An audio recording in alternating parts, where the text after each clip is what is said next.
ಇವತ್ತಿನ ಟಾಪಿಕ್ ಬಂದು constitutional bodies.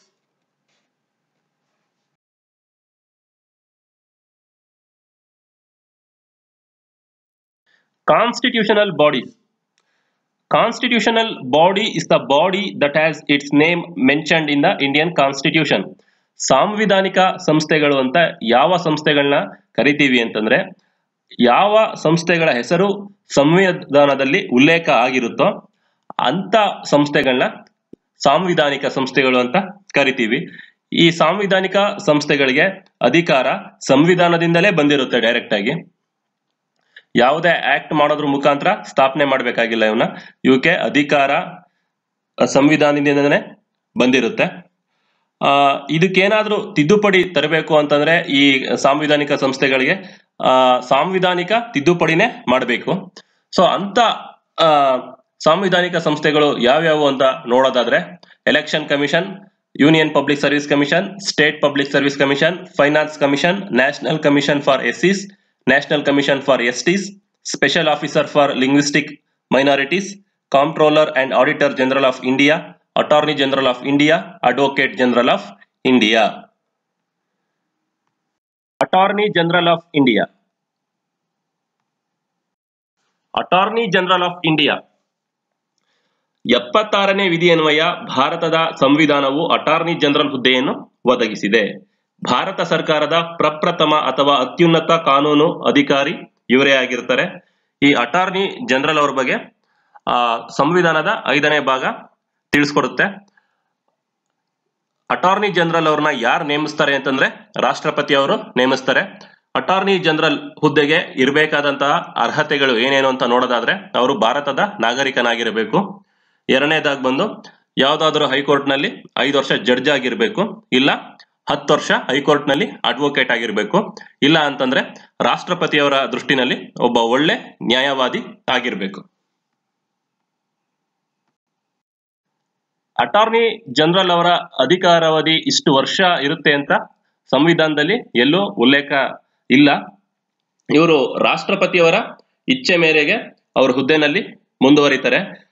ಹೀಗೆ ಭಾರತದ ಮೊದಲ ಅಟಾರ್ನಿ ಜನರಲ್ ಆಗಿದಂತವ್ರು ಬಂದು ಸೆಟಲ್ ವಾರ್ಡ್ ಅನ್ನೋರು. ಇವರು 1950ನೇ ಇಸ್ವಿಯಿಂದ 63ನೇ ಇಸ್ವಿ ತನಕನು ಅಟಾರ್ನಿ ಜನರಲ್ ಹುದ್ದೆನಲ್ಲಿ ಇರ್ತಾರೆ. ಅಂದ್ರೆ 13 ವರ್ಷ ಇರ್ತಾರೆ. ಸಿ.ಕೆ. ದಫ್ತಾರಿ ಅನ್ನೋರೊಬ್ರು ಅಟಾರ್ನಿ ಜನರಲ್ ಆಗಿರ್ತಾರೆ. ಅವರು ಕೇವಲ 7 ತಿಂಗಳು ಮಾತ್ರ ಆ ಹುದ್ದೆನಲ್ಲಿ ಇರ್ತಾರೆ. ಹೀಗಾಗಿ ಅವ್ರಿಗೆ ಇಷ್ಟು ಅಧಿಕಾರಾವಧಿ ಇಷ್ಟು ವರ್ಷ ಅಂತ ಎಲ್ಲೂ ಮೆನ್ಷನ್ ಮಾಡಿಲ್ಲ. ಅವರು ರಾಷ್ಟ್ರಪತಿ ಅವರ ಇಚ್ಛೆ ಮೇರೆಗೆ ಆ ಹುದ್ದೆನಲ್ಲಿ ಇರ್ತಾರೆ. ಇವ್ರನ್ನ ಪದಚ್ಯುತಿಗೊಳಿಸೋದು ಹೇಗೆ ಅಂತ ನೋಡೋದಾದ್ರೆ, ಅದನ್ನೂ ಸಹ ಸಂವಿಧಾನದಲ್ಲಿ ಎಲ್ಲೂ ಉಲ್ಲೇಖ ಮಾಡಿಲ್ಲ. ಇವ್ರನ್ನ ಪದಚ್ಯುತಿಗೊಳಿಸೋದ್ರ ಬಗ್ಗೆ ಇವರು ರಾಜೀನಾಮೆನ ಯಾರು ಕೊಡಬೇಕು ಅಂತಂದ್ರೆ ರಾಷ್ಟ್ರಪತಿಯವ್ರಿಗೆ ಕೊಡಬೇಕು. ರಾಷ್ಟ್ರಪತಿಯವ್ರಿಗೆ ಏನಾದ್ರು ಇವರು ಇಷ್ಟ ಆಗಿಲ್ಲ ಅಂತಂದ್ರೆ ರಾಷ್ಟ್ರಪತಿಯವರು ಇವ್ರನ್ನ ತೆಗೆದಾಕ್ಬೋದು. ಅದಲ್ದೇನೆ ಬೇರೆ ಯಾವ ಟೈಮಲ್ಲಿ ಇವ್ರ ಹುದ್ದೆ ಖಾಲಿ ಆಗುತ್ತೆ ಅಂತಂದ್ರೆ, ರನ್ನಿಂಗ್ ಗವರ್ನಮೆಂಟ್ ಇರುತ್ತಲ್ಲ ಅದು ಡಿಸಾಲ್ವ್ ಆದಾಗ, ವಿಸರ್ಜನೆ ಆದಾಗ ಇವರು ರಾಜೀನಾಮೆ ಕೊಡ್ತಾರೆ. ಆಕ್ಚುಲಿ ಇವ್ರನ್ನ ಸರ್ಕಾರದ ಸಲಹೆ ಮೇರೆಗೆನೆ ನೇಮಕ ಮಾಡಿರ್ತಾರೆ ರಾಷ್ಟ್ರಪತಿಯವರು.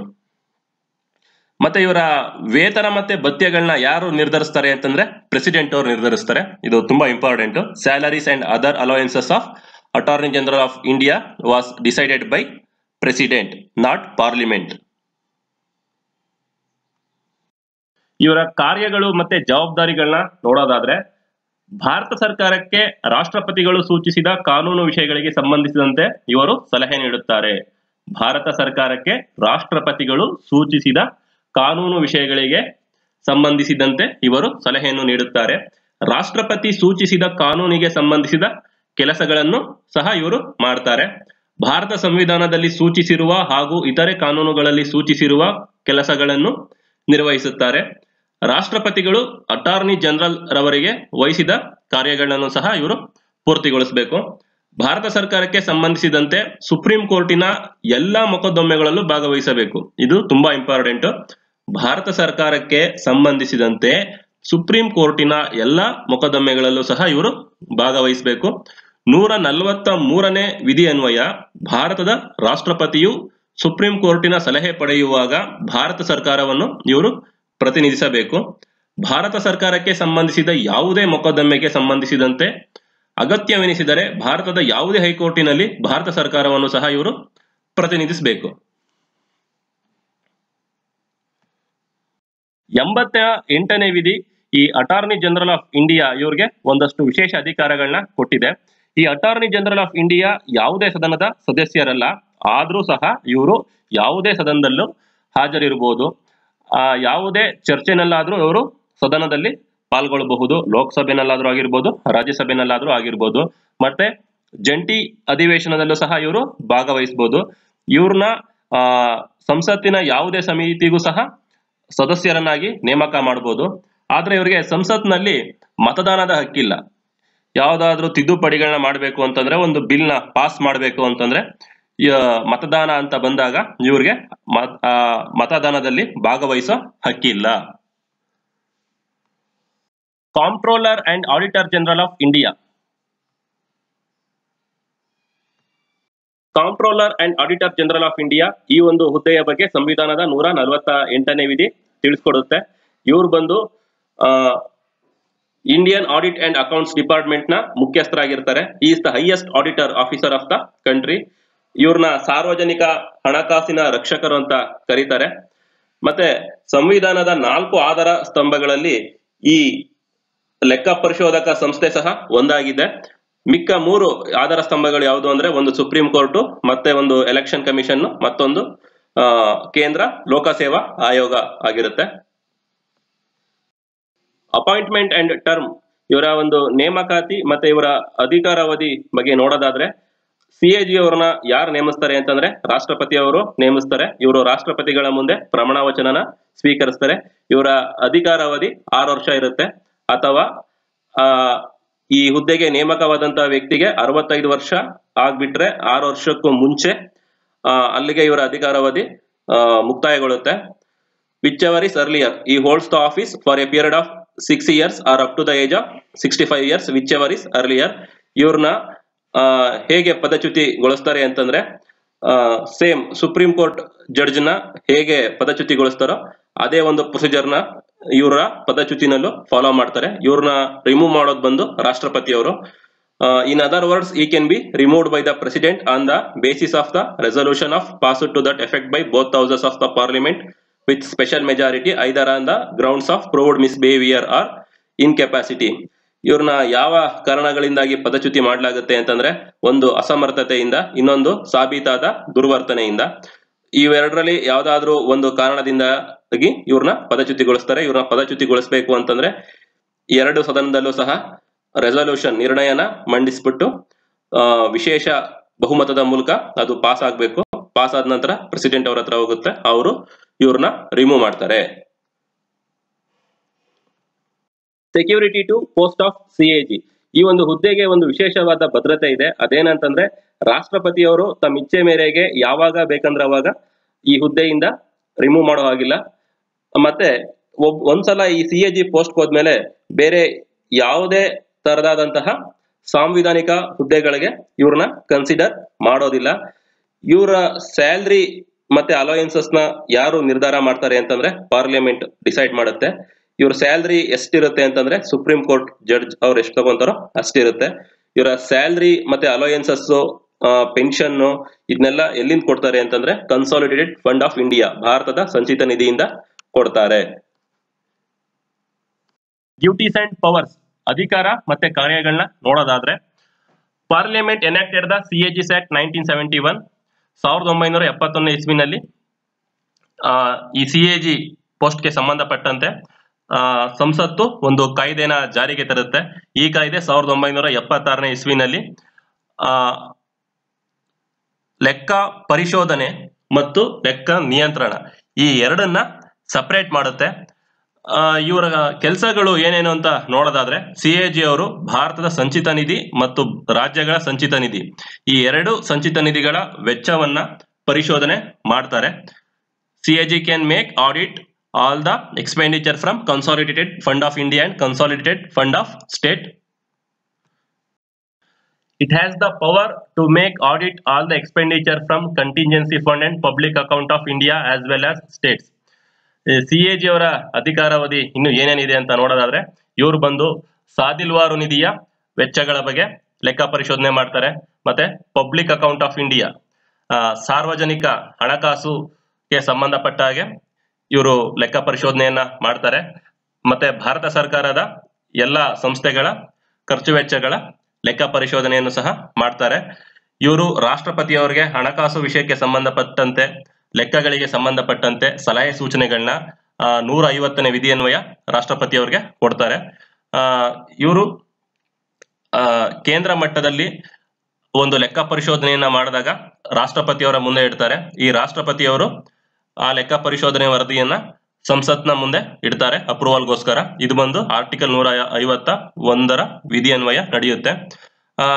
ಈಗ ರಾಜ್ಯಗಳ ಮಟ್ಟಿಗೆ ಬರೋದಾದ್ರೆ ಆಯಾ ರಾಜ್ಯಗಳ ಲೆಕ್ಕ ಪರಿಶೋಧನಾ ವರದಿಯನ್ನ ಆಯಾ ರಾಜ್ಯದ ರಾಜ್ಯಪಾಲರ ಮುಂದೆ ಇವರು ಇಡ್ತಾರೆ. ಆಯಾ ರಾಜ್ಯದ ರಾಜ್ಯಪಾಲರು ಆ ವರದಿನ ವಿಧಾನಸಭೆಗೆ ಕಳಿಸ್ತಾರೆ ಅಪ್ರೂವಲ್ಗೋಸ್ಕರ.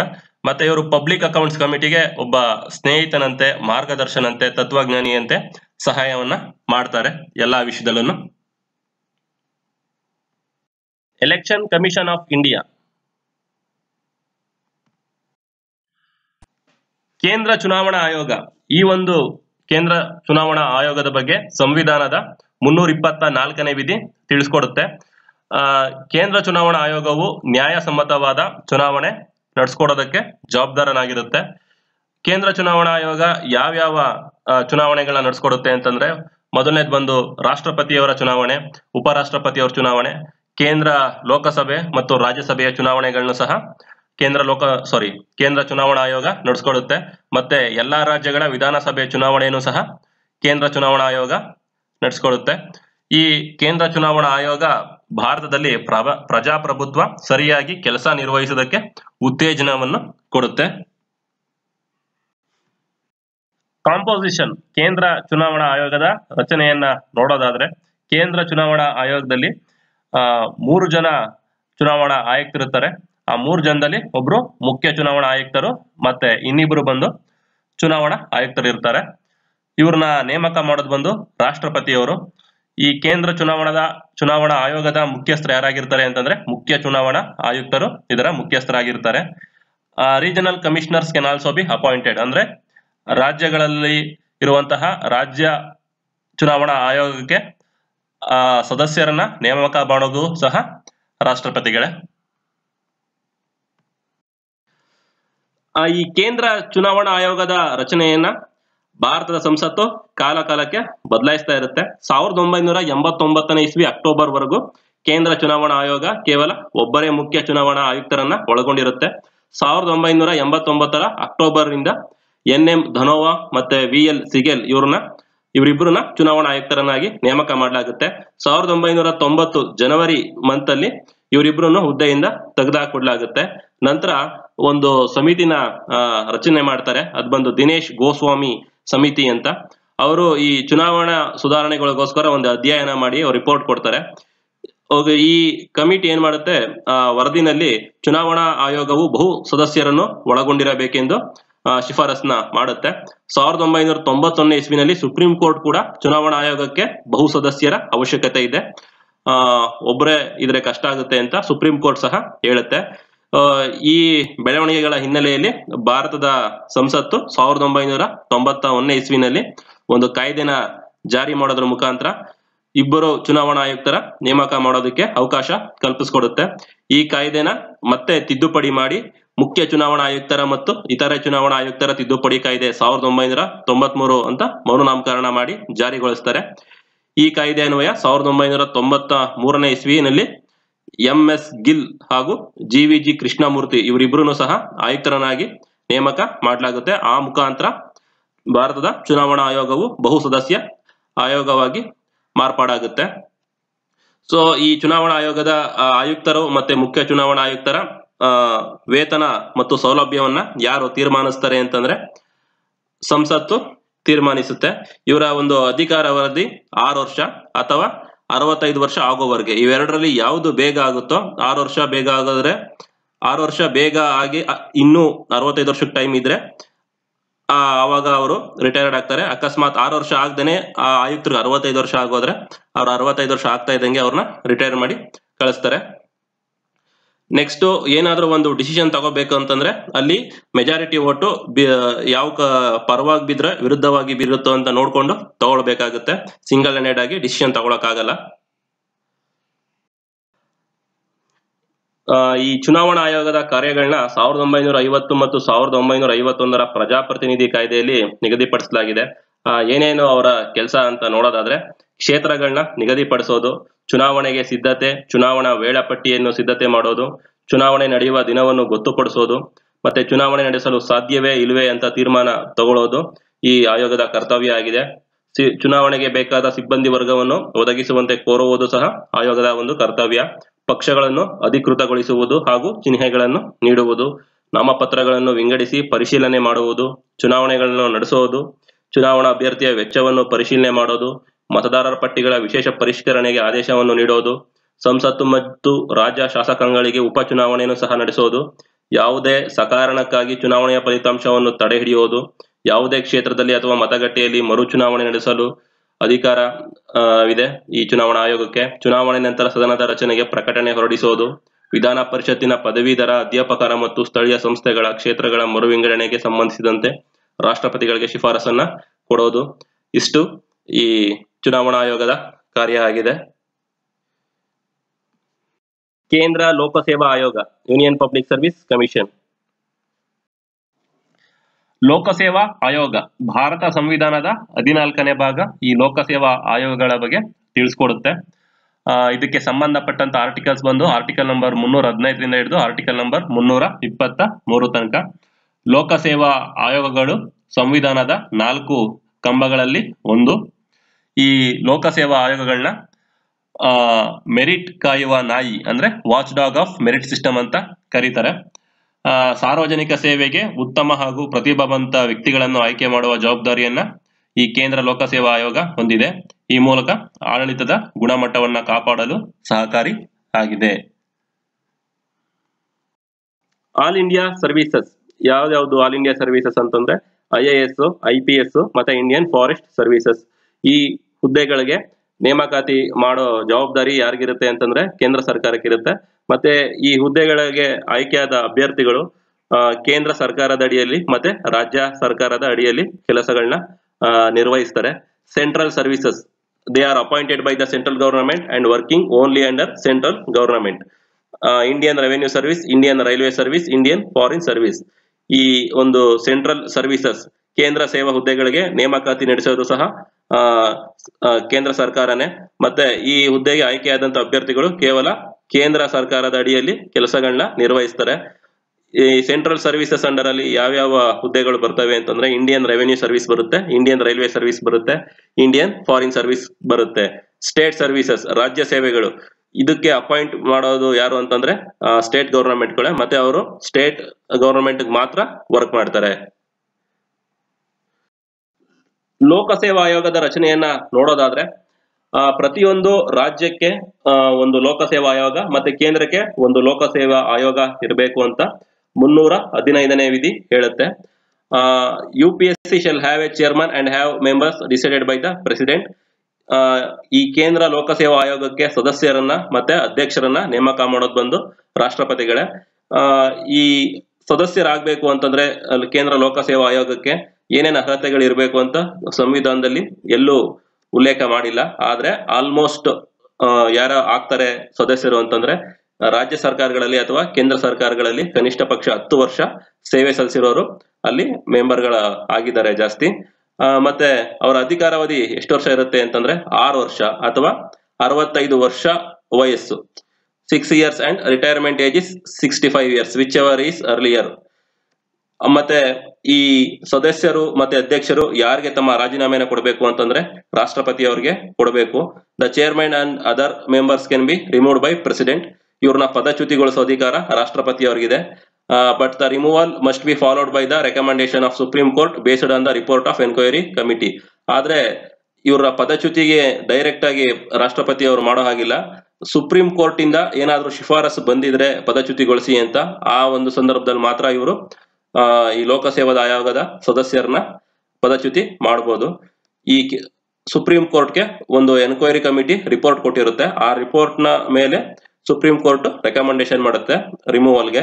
It is mandatory to follow the recommendation of supreme court for president in this case. Supreme court ಏನು ನಿರ್ದೇಶನಗಳನ್ನ ಮತ್ತೆ ಶಿಫಾರಸುಗಳನ್ನ ಕೊಟ್ಟಿರುತ್ತೋ ಈ ಸದಸ್ಯರ ವಿಚಾರವಾಗಿ ಅದನ್ನ ಕಂಪಲ್ಸರಿ ಫಾಲೋ ಮಾಡಲೇಬೇಕು.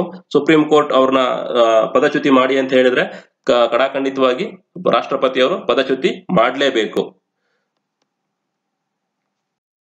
ಈ ಲೋಕಸೇವಾ ಆಯೋಗಗಳ ಕಾರ್ಯ ಮತ್ತು ಅಧಿಕಾರಗಳನ್ನ ನೋಡೋದಾದ್ರೆ, ಕೇಂದ್ರ ಸೇವೆಗಳಿಗೆ ನೇಮಕಾತಿಯನ್ನು ಮಾಡುವುದಕ್ಕಾಗಿ ಪರೀಕ್ಷೆಗಳನ್ನು ನಡೆಸುವುದು ಕೇಂದ್ರ ಲೋಕಸೇವಾ ಆಯೋಗದ ಕರ್ತವ್ಯವಾಗಿದೆ. ರಾಜ್ಯ ಸೇವೆಗಳಿಗೆ ನೇಮಕಾತಿಯನ್ನು ಮಾಡುವುದಕ್ಕಾಗಿ ಪರೀಕ್ಷೆಗಳನ್ನು ನಡೆಸುವುದು ರಾಜ್ಯ ಲೋಕಸೇವಾ ಆಯೋಗದ ಕರ್ತವ್ಯ ಆಗಿದೆ. ಮತ್ತೆ ಈ ರಾಜ್ಯ ಲೋಕಸೇವಾ ಆಯೋಗಗಳಿಗೆ ಸಲಹೆ ಸೂಚನೆಯನ್ನು ಕೊಡೋದು ಸಹ ಕೇಂದ್ರ ಲೋಕಸೇವಾ ಆಯೋಗದ ಒಂದು ಜವಾಬ್ದಾರಿಯಾಗಿದೆ. ರಾಷ್ಟ್ರಪತಿಯವರ ಒಪ್ಪಿಗೆ ಮೇರೆಗೆ ಹಾಗೂ ಆಯಾ ರಾಜ್ಯದ ರಾಜ್ಯಪಾಲರ ಸಲಹೆ ಮೇರೆಗೆ ಈ ಕೇಂದ್ರ ಲೋಕಸೇವಾ ಆಯೋಗಗಳು ರಾಜ್ಯ ಲೋಕಸೇವಾ ಆಯೋಗಗಳಿಗೆ ಯಾವುದೇ ವಿಷಯದಲ್ಲಿ ಸಹಾಯವನ್ನು ಮಾಡಬಹುದು. It can advise the government in promotion, transfer and disciplinary actions to be taken by the government. Civil ಸೇವೆಗಳಿಗೆ ಮತ್ತು ಹುದ್ದೆಗಳಿಗೆ ನೇಮಕಾತಿ ಮಾಡುವ ಮತ್ತು ಬಡ್ತಿ ನೀಡುವ ಸಂದರ್ಭದಲ್ಲಿ ಮತ್ತು ಒಂದು ಸೇವೆಯಿಂದ ಇನ್ನೊಂದು ಸೇವೆಗೆ ವರ್ಗಾವಣೆ ಮಾಡುವುದರಲ್ಲಿ ಸರ್ಕಾರಕ್ಕೆ ಸಲಹೆ ಸೂಚನೆಯನ್ನ ಈ ಲೋಕಸೇವಾ ಆಯೋಗಗಳು ಕೊಡ್ತವೆ. ಕೇಂದ್ರ ಲೋಕಸೇವಾ ಆಯೋಗವು ದೇಶದ ವೈಯಕ್ತಿಕ ನಿರ್ವಹಣೆಯ ವಿಷಯದಲ್ಲಿ ಸಲಹೆ ಸೂಚನೆಗಳನ್ನ ಕೊಡುತ್ತೆ. Recommendation of UPSC are advisory in nature. ಈ UPSC ಶಿಫಾರಸುಗಳು ಸಲಹಾ ರೂಪದಲ್ಲಿರುತ್ತೆ. ಅಳವಡಿಸ್ಕೊಳ್ಳೇಬೇಕು ಅಂತ ಅಂದ್ರೆ ಮ್ಯಾಂಡೇಟರಿ ಅಂತ ಏನಿಲ್ಲ. ರಾಷ್ಟ್ರಪತಿಯವರು ಈ UPSC ಮೆಂಬರ್ಸ್ ಮತ್ತೆ ಚೇರ್ಮನ್ಸ್ಗೆ ಸ್ಯಾಲರಿ ಮತ್ತೆ ಅಲೋಯನ್ಸಸ್ ನ ಡಿಸೈಡ್ ಮಾಡ್ತಾರೆ. ಫೈನಾನ್ಸ್ ಕಮಿಷನ್, ಹಣಕಾಸು ಆಯೋಗ. ಸಂವಿಧಾನದ 280ನೇ ವಿಧಿ ಈ ಹಣಕಾಸು ಆಯೋಗದ ಬಗ್ಗೆ ತಿಳಿಸ್ಕೊಡುತ್ತೆ. ಈ ಹಣಕಾಸು ಆಯೋಗ ದೇಶದ ಆರ್ಥಿಕ ಪರಿಸ್ಥಿತಿಯನ್ನು ಹತೋಟಿಯಲ್ಲಿ ಇಡೋದಕ್ಕೆ ಮತ್ತೆ ಒಂದು ಆರ್ಥಿಕ ಶಿಸ್ತನ್ನ ಕಾಪಾಡೋದ್ರಲ್ಲಿ ಪ್ರಮುಖವಾದ ಪಾತ್ರವನ್ನ ನಿರ್ವಹಿಸುತ್ತೆ. ಪ್ರತಿ 5 ವರ್ಷಕ್ಕೊಮ್ಮೆ ರಾಷ್ಟ್ರಪತಿಯವರು ಈ ಹಣಕಾಸು ಆಯೋಗನ ರಚನೆ ಮಾಡ್ತಾರೆ. ಈ ಹಣಕಾಸು ಆಯೋಗದ ಸದಸ್ಯರು ಮತ್ತು ಮುಖ್ಯಸ್ಥರ ನೇಮಕ ಮಾಡೋದು ಸಹ ರಾಷ್ಟ್ರಪತಿಯವರೇನೆ. ಈ ಹಣಕಾಸು ಆಯೋಗಕ್ಕೆ ಸದಸ್ಯರಾಗಲು ಏನೇನು ಅರ್ಹತೆ ಇರಬೇಕು ಮತ್ತೆ ಯಾವ ವಿಧಾನದ ಮೂಲಕ ನೇಮಕಾತಿ ಮಾಡಬೇಕು ಅನ್ನೋದನ್ನ ನಿರ್ಧರಿಸ ಅಧಿಕಾರ ಇರೋದು ರಾಷ್ಟ್ರಪತಿಯವ್ರಿಗೇನೆ. ಈ ಹಣಕಾಸು ಆಯೋಗದ ಸದಸ್ಯರು ರಾಷ್ಟ್ರಪತಿಯವರಿಗೆ ತಮ್ಮ ರಾಜೀನಾಮೆನ ಸಲ್ಲಿಸಬೇಕಾಗುತ್ತೆ. President can determine the tenure of the finance commission. ಈ ಹಣಕಾಸು ಆಯೋಗದ ಒಂದು ಅಧಿಕಾರ ಅವಧಿಯನ್ನ ನಿರ್ಧಾರ ಮಾಡೋದು ಸಹ ರಾಷ್ಟ್ರಪತಿ ಅವರೇನೆ. ಈ ಹಣಕಾಸು ಆಯೋಗದ ಮುಖ್ಯಸ್ಥ ಮತ್ತು ಸದಸ್ಯರಿಗೆ ಕೆಲವೊಂದಷ್ಟು ಅರ್ಹತೆಗಳು ಇರಬೇಕು. ಅದರಲ್ಲಿ ಮುಖ್ಯಸ್ಥರಿಗೆ ಏನ್ ಅರ್ಹತೆ ಇರಬೇಕು ಅಂತಂದ್ರೆ, ಸಾರ್ವಜನಿಕ ವಿಷಯಗಳಿಗೆ ಸಂಬಂಧಪಟ್ಟಂತೆ ಒಂದಷ್ಟು ಜ್ಞಾನ ಮತ್ತೊಂದಷ್ಟು ಅನುಭವ ಇರಬೇಕು. ಸದಸ್ಯರ ಬಗ್ಗೆ ನೋಡೋದಾದ್ರೆ, ಅದರಲ್ಲಿ ಒಬ್ಬ ಸದಸ್ಯರು ಹೈಕೋರ್ಟ್ನ ಜಡ್ಜ್ ಆಗಿರ್ಬೇಕು. ಮತ್ತೊಬ್ಬ ಸದಸ್ಯರಿಗೆ ಲೆಕ್ಕ ನಿಯಂತ್ರಣ ಮತ್ತು ಲೆಕ್ಕ ಪರಿಶೋಧನೆಯಲ್ಲಿ ಅನುಭವ ಇರಬೇಕು. ಮತ್ತೊಬ್ಬರಿಗೆ ವಾಣಿಜ್ಯ ಕ್ಷೇತ್ರದ ಜ್ಞಾನ ಇರಬೇಕು. ಮತ್ತೊಬ್ಬರಿಗೆ ಅರ್ಥಶಾಸ್ತ್ರ ಕ್ಷೇತ್ರದ ಜ್ಞಾನ ಇರಬೇಕು. ಈ ಹಣಕಾಸು ಆಯೋಗದ ಕಾರ್ಯಗಳು ಏನೇನು ಅಂತ ನೋಡೋದಾದ್ರೆ, ಹಣಕಾಸು ಆಯೋಗವು ಕಾಲಕಾಲಕ್ಕೆ ರಾಷ್ಟ್ರಪತಿಗೆ ಕೇಂದ್ರ ಮತ್ತು ರಾಜ್ಯಗಳ ನಡುವೆ ತೆರಿಗೆಗಳ ವಿತರಣೆ ಬಗ್ಗೆ ಶಿಫಾರಸುಗಳನ್ನ ಕೊಡಬೇಕು. ಮತ್ತೆ ರಾಜ್ಯದಲ್ಲಿ ಸಂಚಿತ ನಿಧಿಯನ್ನು ಹೆಚ್ಚಿಸುವ ಬಗ್ಗೆ ಅಂದ್ರೆ ಕನ್ಸಾಲಿಡೇಟೆಡ್ ಫಂಡ್ ನ ಇನ್ಕ್ರೀಸ್ ಮಾಡೋದ್ರ ಬಗ್ಗೆ ಪ್ರೆಸಿಡೆಂಟ್ ಅವರಿಗೆ ಡೈರೆಕ್ಷನ್ ಕೊಡಬಹುದು. ರಾಜ್ಯಗಳ ಸಂಚಿತ ನಿಧಿಯನ್ನು ಹೆಚ್ಚಿಸಿ ಸ್ಥಳೀಯ ಸಂಸ್ಥೆಗಳಿಗೆ ನೀಡುವ ಬಗ್ಗೆ ಮಾಡಿದ ಮೌಲ್ಯಮಾಪನದ ವರದಿಯನ್ನು ತಯಾರಿಸುವುದು. ರಾಷ್ಟ್ರಪತಿಗಳು ಕಾಲಕಾಲಕ್ಕೆ ಆರ್ಥಿಕ ವಿಷಯಕ್ಕೆ ಸಂಬಂಧಿಸಿದಂತೆ ಸೂಚಿಸುವ ವಿಷಯಗಳಿಗೆ ಸಂಬಂಧಿಸಿದಂತಹ ಕಾರ್ಯಗಳನ್ನು ಕೂಡ ನಿರ್ವಹಿಸಬೇಕು. The recommendation of finance commission are advisory in nature. ಅಂದ್ರೆ ಮ್ಯಾಂಡೇಟರಿ ಅಲ್ಲ, ಅಳವಡಿಸ್ಕೊಳ್ಳೇಬೇಕು ಅಂತ ಏನಲ್ಲ, ಬಟ್ ರೆಕಮೆಂಡೇಶನ್ಸ್ ಒಂದು ಸಲಹೆ ರೂಪದಲ್ಲಿ ಇರುತ್ತೆ. ಕಂಪಲ್ಸರಿ ಅಳವಡಿಸ್ಕೊಳ್ಳೇಬೇಕು ಅಂತ ರೂಲ್ಸ್ ಇಲ್ಲ. ಫಸ್ಟ್ ಫೈನಾನ್ಸ್ ಕಮಿಷನ್ಗೆ ಯಾರು ಚೇರ್ಮನ್ ಆಗಿದವರು ಅಂತಂದ್ರೆ KC ನಿಯೋಗಿ. ಇವರು 1952ನೇ ಇಸ್ವಿಯಿಂದ 57ನೇ ಇಸ್ವಿ ತನಕ ಇವರು ಫೈನಾನ್ಸ್ ಕಮಿಷನ್ ಚೇರ್ಮನ್ ಆಗಿರ್ತಾರೆ. ಈ ಕ್ವಶನ್ ತುಂಬಾ important. Who is the first chairman of finance commission ಅಂತ ಕೇಳ್ತಾರೆ, ಅದಕ್ಕೆ KC ನಿಯೋಗಿ ಅಂತ. ಇದಾದ್ಮೇಲೆ ಅಟ್ ಪ್ರೆಸೆಂಟ್ ಯಾರು ಚೇರ್ಮನ್ ಇದ್ದಾರೆ ಅದು ಇಂಪಾರ್ಟೆಂಟ್. ಸೆಕೆಂಡ್ ಚೇರ್ಮನ್ ಬಂದು K ಶಾಂತಾನಂ, ಮೂರನೇ ಚೇರ್ಮನ್ ಬಂದು ಅಶೋಕ್ ಕುಮಾರ್ ಚಂದ, ನಾಲ್ಕನೇ ಚೇರ್ಮನ್ ಬಂದು PV ರಾಜಮನ್ನಾರ್, ಐದನೇ ಚೇರ್ಮನ್ ಬಂದು ಮಹಾವೀರ್ ತ್ಯಾಗಿ, ಆರನೇ ಚೇರ್ಮನ್ ಬಂದು K ಬ್ರಹ್ಮಾನಂದ ರೆಡ್ಡಿ, ಏಳನೇ ಚೇರ್ಮನ್ ಬಂದು JM ಶೀಲತ್, ಎಂಟನೇ ಚೇರ್ಮನ್ ಬಂದು YB ಚಾವನ್, ಒಂಬತ್ತನೇ ಚೇರ್ಮನ್ ಬಂದು NKP ಸಾಳ್ವೆ, ಹತ್ತನೇ ಚೇರ್ಮನ್ ಬಂದು KC ಪಂತ್, ಹನ್ನೊಂದನೇ ಚೇರ್ಮನ್ ಬಂದು AM ಕುಸ್ರೋ, ಹನ್ನೆರಡನೇ ಚೇರ್ಮನ್ ಬಂದು C ರಂಗರಾಜನ್, 13ನೇ chairman doctor Vijay L Kelkar, 14ನೇ ಚೇರ್ಮನ್ ಬಂದು ಯಾಗ ವೇಣುಗೋಪಾಲ ರೆಡ್ಡಿ. ಅಟ್ ಪ್ರೆಸೆಂಟ್ 15ನೇ ಫೈನಾನ್ಸ್ ಕಮಿಷನ್ ಈಗ ಅಸ್ತಿತ್ವದಲ್ಲಿ ಇದೆ, ಅದರ ಚೇರ್ಮನ್ ಬಂದು NK ಸಿಂಗ್. ಮತ್ತೆ ಇದ್ರ ಅವಧಿ ಎಷ್ಟಿರುತ್ತೆ ಈ ಫೈನಾನ್ಸ್ ಕಮಿಷನ್ ಅವಧಿ ಅಂದ್ರೆ 2020ರಿಂದ 2025 ತನಕ ಇರುತ್ತೆ. National commission for SCs and STs ಶತಶತಮಾನಗಳಿಂದ ಅಸ್ಪೃಶ್ಯತೆ ಎಂಬ ಕಂದಾಚಾರಕ್ಕೆ ಬಲಿಯಾಗಿರೋ ಈ ಕೆಳವರ್ಗದ ಜನರನ್ನ ಮೇಲೆತ್ತೋದಕ್ಕೋಸ್ಕರ ನಮ್ಮ ಸಂವಿಧಾನ ರಚನೆಕಾರರು ಏನ್ ಮಾಡ್ತಾರೆ ಅಂತಂದ್ರೆ ಅವ್ರಿಗೆ ಒಂದಷ್ಟು ಸವಲತ್ತುಗಳನ್ನ ಕೊಡ್ತಾರೆ. ಮತ್ತೆ ಈ ಸವಲತ್ತುಗಳು ಸಂಪೂರ್ಣವಾಗಿ ಬಳಕೆ ಆಗ್ತಾ ಇದೆಯಾ, ಮತ್ತೆ ಕಾಲ ಕಾಲಕ್ಕೆ ಸರ್ಕಾರ ರೂಪಿಸೋ ಕಾರ್ಯಕ್ರಮಗಳು ಯಶಸ್ವಿ ಆಗ್ತಾ ಇದೆಯಾ ಅನ್ನೋದನ್ನ ಚೆಕ್ ಮಾಡೋದಕ್ಕೋಸ್ಕರ ರಾಷ್ಟ್ರಪತಿಗಳಿಗೆ ಒಬ್ಬರ ಸ್ಪೆಷಲ್ ಆಫೀಸರ್, ವಿಶೇಷ ಅಧಿಕಾರಿನ ನೇಮಿಸೋ ಒಂದು ಅಧಿಕಾರನ ಸಂವಿಧಾನದ 338ನೇ ವಿಧಿ ಕೊಟ್ಟಿದೆ. 2003 ಅಂದ್ರೆ 2003ಕ್ಕಿಂತ ಹಿಂದೆ ಈ SC ಅಂಡ್ ST ಪರಿಶಿಷ್ಟ ಜಾತಿ ಮತ್ತೆ ಪರಿಶಿಷ್ಟ ಪಂಗಡ ಇವೆರಡು ಜಾತಿಗಳಿಗೂ ಒಂದೇ ಡಿಪಾರ್ಟ್ಮೆಂಟ್ ಇತ್ತು. ಸೊ 2003 ಏನ್ ಮಾಡ್ತಾರೆ, 89ನೇ ತಿದ್ದುಪಡಿ ಮಾಡೋದ್ರ ಮುಖಾಂತರ SC ಮತ್ತೆ ST ಎರಡು ಸಪರೇಟ್ ಡಿಪಾರ್ಟ್ಮೆಂಟ್ ಆಗಿ ಮಾಡ್ತಾರೆ. 2004 ಪರಿಶಿಷ್ಟ ಜಾತಿಯ ರಾಷ್ಟ್ರೀಯ ಆಯೋಗ ಅಸ್ತಿತ್ವಕ್ಕೆ ಬರುತ್ತೆ. ಅದೇ ವರ್ಷ ಪರಿಶಿಷ್ಟ ಪಂಗಡದ ರಾಷ್ಟ್ರೀಯ ಆಯೋಗವು ಸಹ ಅಸ್ತಿತ್ವಕ್ಕೆ ಬರುತ್ತೆ. ಇದು 338A ವಿಧಿ ಅನ್ವಯ ಇವು ಜಾರಿಗೆ ಬರ್ತವೆ. The commission consist of A chairman, vice chairman and 3 members, all are appointed by president. ಈ ಒಂದು ಆಯೋಗ ಒಬ್ಬ ಮುಖ್ಯಸ್ಥರನ್ನ ಒಳಗೊಂಡಿರುತ್ತೆ, ಅದ್ರ ಜೊತೆಗೆ ಇನ್ನೊಬ್ರು ವೈಸ್ ಚೇರ್ಮನ್ ಇರ್ತಾರೆ, ಅದ್ರ ಜೊತೆ 3 ಜನ ಸದಸ್ಯರುಗಳು ಇರ್ತಾರೆ. ಇವ್ರನ್ನೆಲ್ಲ ಯಾರು ನೇಮಿಸ್ತಾರೆ ಅಂತಂದ್ರೆ ರಾಷ್ಟ್ರಪತಿಗಳು ನೇಮಿಸ್ತಾರೆ. ಪವರ್ಸ್ ಅಂಡ್ ಫಂಕ್ಷನ್ಸ್ ನೋಡೋದಾದ್ರೆ, the commission suggest government in framing the policies of SC and ST. ಈ ಪರಿಶಿಷ್ಟ ಜಾತಿ ಮತ್ತೆ ಪರಿಶಿಷ್ಟ ಪಂಗಡಕ್ಕೆ ಸಂಬಂಧಿಸಿದಂತೆ ಏನಾದ್ರೂ ಹೊಸದಾಗಿ ನೀತಿ ರೂಪಿಸೋ ಸಮಯದಲ್ಲಿ ಈ ಆಯೋಗಗಳು ಏನ್ ಮಾಡ್ತವೆ, ಗವರ್ನಮೆಂಟ್ಗೆ ಸಲಹೆಗಳನ್ನ ಕೊಡ್ತವೆ. It has power to investigate the problem or complaints of SC STs. ಈ ಪರಿಶಿಷ್ಟ ಜಾತಿ ಮತ್ತೆ ಪರಿಶಿಷ್ಟ ಪಂಗಡದ ಜನರು ದೌರ್ಜನ್ಯಕ್ಕೆ ಒಳಗಾದಾಗ ಅದ್ರ ಬಗ್ಗೆ ತನಿಖೆನ ಸಹ ಇವು ಮಾಡ್ತವೆ. To look after the implement of policies related to SC ST. ಈ SC ST ಗೆ ಸಂಬಂಧಿಸಿದಂತೆ ಮಾಡಿದ ರೀತಿ ನೀತಿಗಳು ಸರಿಯಾಗಿ ಜಾರಿಯಾಗಿದೆಯಾ ಇಲ್ವಾ ಅಂತ ನೋಡೋದು ಸಹ ಇದರ ಒಂದು ಕರ್ತವ್ಯ ಆಗಿದೆ. It has power to organise seminars, workshop to create awareness among the SCs and STs. ಪರಿಶಿಷ್ಟ ಜಾತಿ ಮತ್ತೆ ಪರಿಶಿಷ್ಟ ಪಂಗಡದ ಜನರಿಗೆ ಒಂದು ಜಾಗೃತಿ ಮೂಡಿಸಲು ಸೆಮಿನಾರ್ ಮತ್ತೆ ವರ್ಕ್ಶಾಪ್ಸ್ ಗಳನ್ನ ಅವಾಗ ಆಯೋಜಿಸ್ತಾ ಇರ್ತವೆ.